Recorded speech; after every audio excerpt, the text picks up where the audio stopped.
चाणक्य और चंद्रगुप्त की 43वां एपिसोड। तक्षशिला के कारावास से मालकेतु को आजाद करवाकर पप्पत बहुत खुश था। उसने अपनी इस जीत का श्रेय आचार्य गजानन को दिया। उन दोनों के चेहरे पे मुस्कुराहट थी। उधर राजहंस तेजी से उन दोनों की तरफ बढ़ रहा था। पप्पत बोला, अब मालकेतु आजाद है। कुछ ही दिनों में वो पाटलिपुत्र में होगा और आचार्य चाणक्य कभी उस तक नहीं पहुंच पाएंगे, क्योंकि मगध में उनके प्रवेश पर निषेध है। गजानन मुस्कुराते हुए बोले, चाणक्य के पास अब हाथ मलने के सिवाय और कोई चारा नहीं। दोनों मुस्कुराते हुए अपने अपने कक्ष की तरफ बढ़ रहे थे कि तभी सामने राजहंस को देख दोनों चौंक गए। दोनों को यह भय सताने लगा कि कहीं राजहंस ने उनकी बातें तो नहीं सुन ली। राजहंस ने गजानन को प्रणाम किया और बोला, आचार्य, मैं आपको ही ढूंढ रहा था, पर आप इतनी रात को यहां क्या कर रहे हैं? सब ठीक तो है ना? गजानन बोले, सब ठीक है, लेकिन तुम बताओ इतनी रात को मुझे खोजने का क्या कारण है और यहां पे कब से खड़े हो? राजहंस बोला, आचार्य, मैं तो अभी अभी आया हूं। वो मैं आपको यह बताने आया हूं कि मैं कुछ दिनों के लिए तक्षशिला से बाहर जा रहा हूं। राजहंस की बात सुनकर गजानन और पप्पत इतना तो समझ गए थे कि राजहंस ने उनकी बातें नहीं सुनी। दोनों ने राहत की सांस ली। गजानन आगे बोले, यूं अचानक से अवकाश में जाने का कारण? राजहंस बोला, आचार्य, मेरी पत्नी का स्वास्थ्य खराब है, इसलिए मैं उससे मिलने जाना चाहता हूं। साथ ही मुझे मगध भी जाना है, कुलपति का संदेश लेकर। गजानन हैरान होकर बोले, लेकिन मगध तो कोई और भी जा सकता है, तुम ही क्यों? राजहंस बोला, एक ही समय में दो सेवकों को अवकाश नहीं मिल सकता था, इसलिए मैंने ही कुलपति से कहा कि यह संदेश मैं दे दूंगा। इस तरह मैं अपने परिवार से भी मिलाऊंगा। उन्होंने मेरी बात मान ली और यह कार्य मुझे सौंप दिया। राजहंस की बातों से गजानन को उस पर हल्का संदेह होने लगा।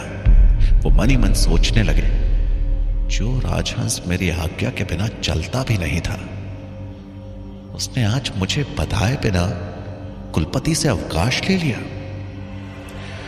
और साथ ही इतनी बड़ी जिम्मेदारी भी। क्या कारण हो सकता है?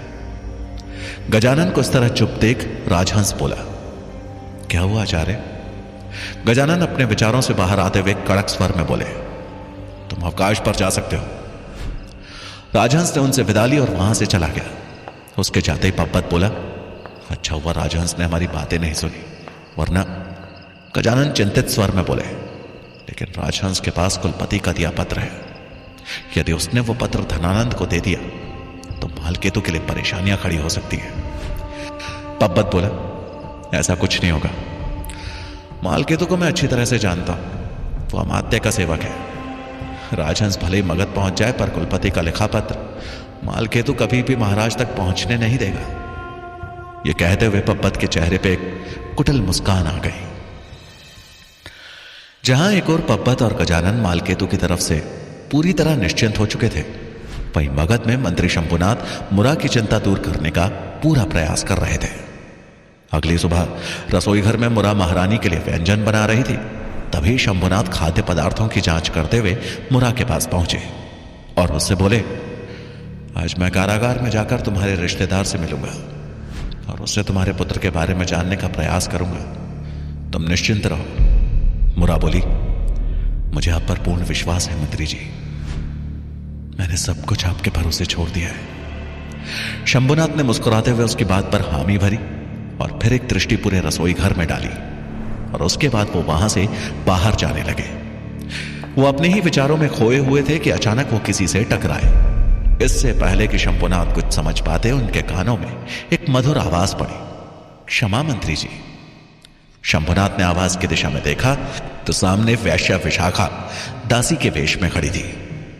दासी के वेश में भी विशाखा बला की खूबसूरत लग रही थी। उसके चेहरे पे मादकता का भाव था। शंभुनाथ विनम्र भाव से बोले, आपका परिचय? एक लंबी आह भरते हुए विशाखा बोली, दासी को विशाखा कहते हैं। मुझे अमात्य द्वारा महारानी की देखरेख के लिए नियुक्त किया गया है। अमात्य का नाम सुनते ही शंभुनाथ की भौहें चढ़ गई, लेकिन फिर खुद को संभालते हुए बोले, महारानी की दासी का रसोई में आने का कारण? विशाखा अब सपाट लहजे में बोली, मंत्री जी, मुझे उनकी भोजन व्यवस्था देखने का आदेश मिला है। यह सुनकर शंभुनाथ ने उसे एक नजर ऊपर से नीचे तक अच्छे से देखा और फिर वहां से चले गए। उनके जाने तक विशाखा सर झुकाए खड़ी रही और फिर मुरा की तरफ पड़ गई, जो कि भोजन बना रही थी। विशाखा भोजन की कड़ाई के पास आई और उसने देखा मुरा साग तैयार कर रही है। उसने मुरा से कहा, मैं विशाखा, महारानी की नई दासी। मुझे आदेश मिला है कि मैं महारानी की भोजन व्यवस्था में आपका हाथ बटाऊं। यह सुनकर मुरा मुस्कुराते हुए बोली, यह तो अच्छी बात है। विशाखा बोली, मैं ये साग चखकर देखूं? मुरा ने हामी में सर हिला दिया। विशाखा ने एक पात्र में वो साग लिया और उसे चखा। मुरा बोली, कैसा बना है? विशाखा इधर उधर कुछ ढूंढने लगी। ये देख मुरा बोली, क्या हुआ, क्या ढूंढ रही हो? विशाखा ने कुछ नहीं कहा और ढूंढना जारी रखा। तभी उसकी दृष्टि एक लकड़ी के बर्तन पे गई, जिस पर सूखी लाल मिर्च रखी हुई थी। उसने कुछ मिर्च उठाई और उन्हें एक पत्थर की सहायता से पीसने के बाद साग में डाल दिया। मुरा ये सब देखती रह गई। विशाखा बोली, मिर्च न सिर्फ स्वाद बढ़ाती है बल्कि रंग भी ला देती है। जो वस्तु दिखने में सुंदर होती है उसे खाने की उत्सुकता और आनंद दोनों ही बढ़ जाते हैं। अब ये ठीक है दीदी, इसे लेकर चलते हैं। ये देख मुरा ने वहां रखा छाछ उठाया और उसे साग में डालते हुए बोली, जरूरी नहीं कि जो दिखने में अच्छा लगे वो शरीर के लिए भी अच्छा हो। ये मिर्च साग का रंग जरूर निखार सकती है, लेकिन शरीर के लिए नुकसानदायक ही है। इसलिए दिखावा कम ही करना चाहिए, फिर वो चाहे भोजन में हो या जीवन में। यह कहकर मुरा ने भोजन की थाली तैयार की और वहां से बाहर चली गई। उसे जाता देख विशाखा मनी मन बोली, ठीक कहा था महामंत्री अमात्य ने, तुम उतनी भी सीधी नहीं जितनी दिखती हो। तुम्हारे अंदर छिपा राज इतनी आसानी से बाहर नहीं आएगा।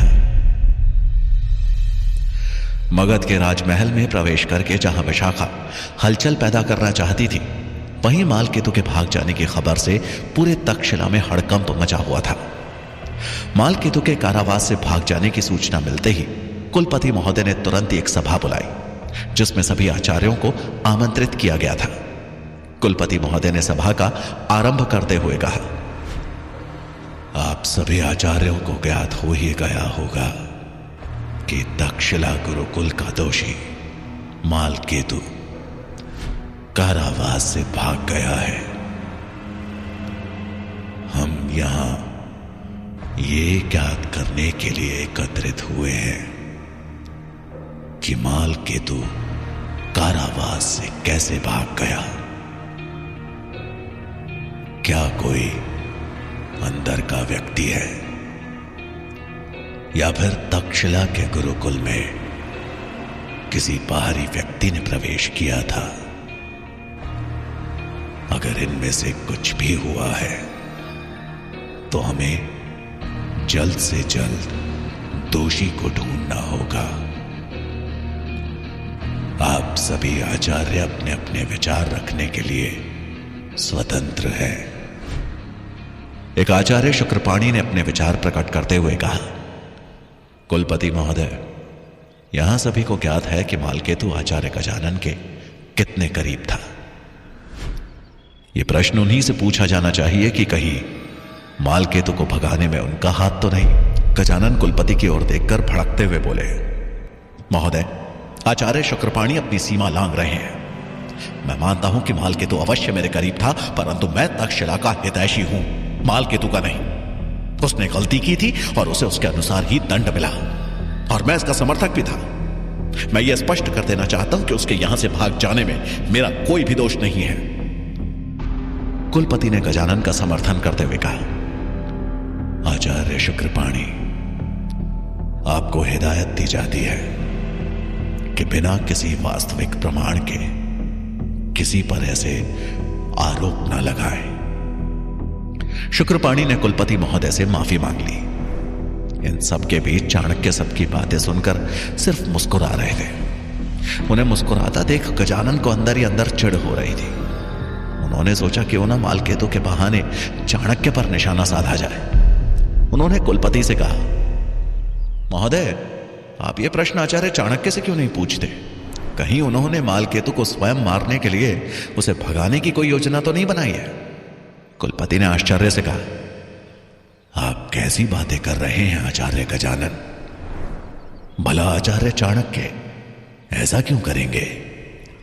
गजानन ने कहा, महोदय, उनके पास ऐसा करने की कई वजह हैं। उन्होंने सोचा था कि मालकेतु को गांधार में मृत्युदंड दिलवाएंगे, लेकिन उसके विपरीत उसे मगध भेजना तय किया गया।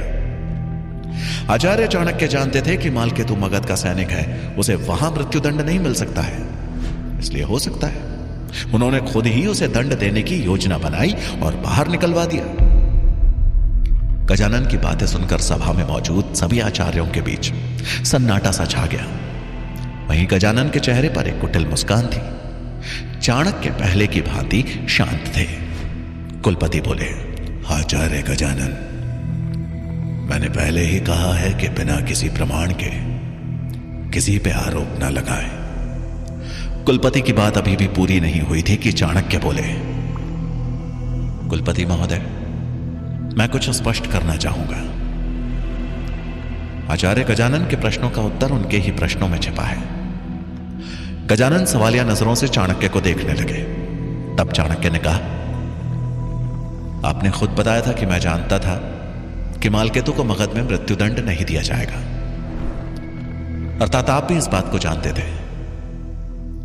अगर आप इस बात को जानते थे, फिर आपने राजकुमार पब्बत का विरोध क्यों नहीं किया? इसका मतलब है कि आप नहीं चाहते थे कि मालकेतु को मृत्युदंड मिले। गजानन घबराते हुए बोले, आप ये कैसी बातें कर रहे हैं आचार्य चाणक्य? चाणक्य बोले, मैं सत्य कह रहा हूं।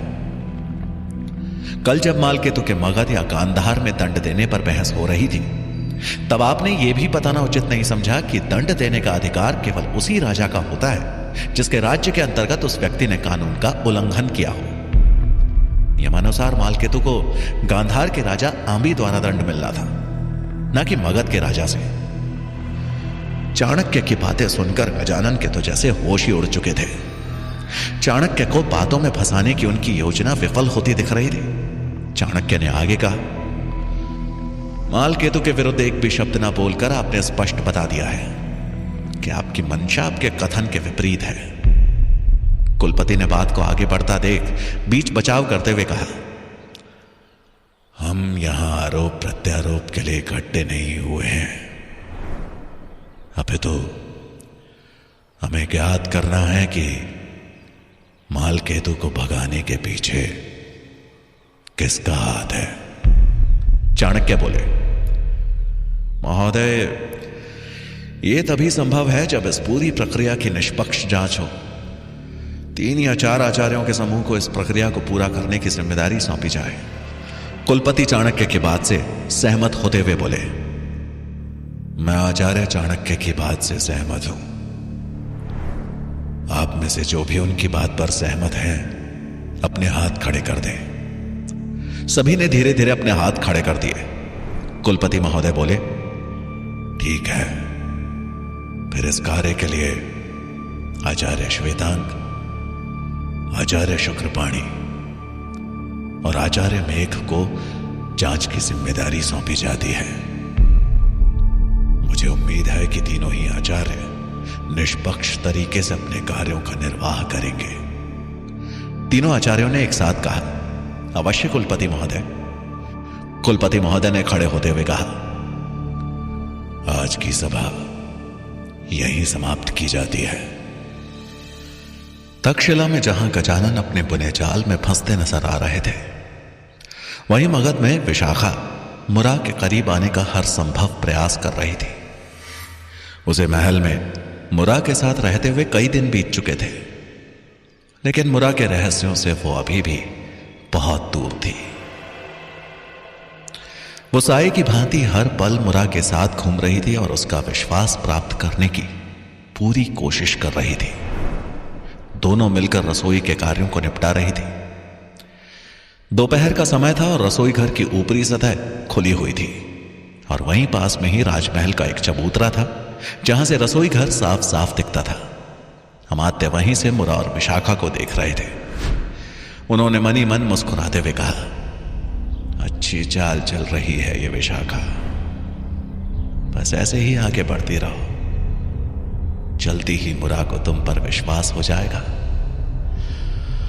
और फिर मुझे उसका राज पता चल जाएगा।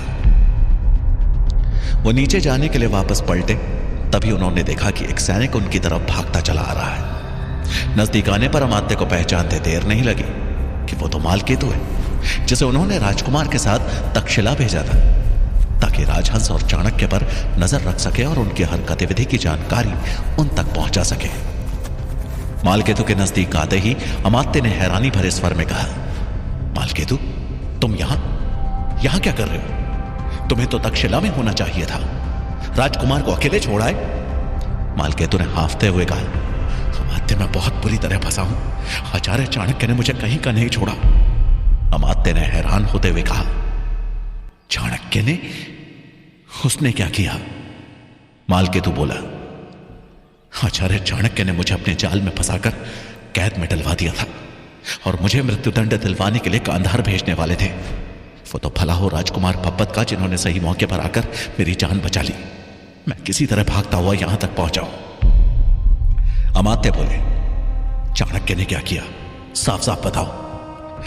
मालकेतु बोला, आचार्य चाणक्य राजकुमार पब्बत को तक्षशिला में नहीं देखना चाहते। उन्होंने उन्हें फंसाने के लिए एक योजना बनाई थी, जिसे मैंने छुपकर सुन लिया। चाणक्य के एक सेवक ने मुझे देख लिया और तब से मेरे पीछे है। मैं कुलपति को उनकी योजना बताता उससे पहले उन्होंने मुझ पर तक्षशिला के छात्रों की जान जोखिम में डालने का झूठा आरोप लगाया और कैद में भिजवा दिया। अमात्य ने घबराते हुए कहा, यह तो गहरी चाल है चाणक्य की। राजकुमार पब्बत मगध का राजकुमार है और उसकी सुरक्षा की जिम्मेदारी हम पर है। मुझे नहीं पता था कि महाराज से अपनी दुश्मनी का बदला वो उनके पुत्र से लेगा। मालकेतु बोला, दुश्मनी का कारण महाराज धनानंद नहीं बल्कि चंद्रगुप्त है। चंद्रगुप्त? हाँ महामंत्री जी, चंद्रगुप्त। अमात्य बोले, ये चंद्रगुप्त कौन है? मालकेतु बोला, चाणक्य का परम शिष्य, जिसे वो कहीं ना कहीं सम्राट बनाने का स्वप्न देख रहे हैं। ये सुनते ही अमात्य के पैरों तले जमीन खिसक गई। वो बोले, मुझे आभास था कि चाणक्य ऐसा ही कुछ करेंगे, लेकिन मैं उन्हें उनकी योजना में कभी कामयाब नहीं होने दूंगा। मैं कुछ करता हूं, तुम जाओ। मालकेतु वहां से चला गया और उसने राहत की सांस ली। वो मन ही मन बोला, महामंत्री के क्रोध का भाजन होने से मैं बच गया। अगर उन्हें सत्य पता चल जाता कि कैसे चाणक्य ने मुझे पटकनी दी है, तो मेरा अंत तो पक्का था। अब मुझे बस कुलपति द्वारा लिखे गए पत्र को अमात्य तक पहुंचने से रोकना है। लेकिन यह समझ में नहीं आ रहा कि उस पत्र को लेकर कौन आ रहा है। मुझे महामंत्री जी के पास आने वाले हर संदेशवाहक पर नजर रखनी होगी। मालकेतु के चेहरे पे चिंता के भाव थे। क्या विशाखा मुरा के राज तक पहुंच पाएगी? क्या राजहंस सही समय पे कुलपति द्वारा लिखा गया पत्र अमात्य को दे पाएगा, या उससे पहले ही मालकेतु उस तक पहुंच जाएगा? क्या होगा कहानी का अगला पड़ाव? जानने के लिए सुनिए चाणक्य का अगला भाग।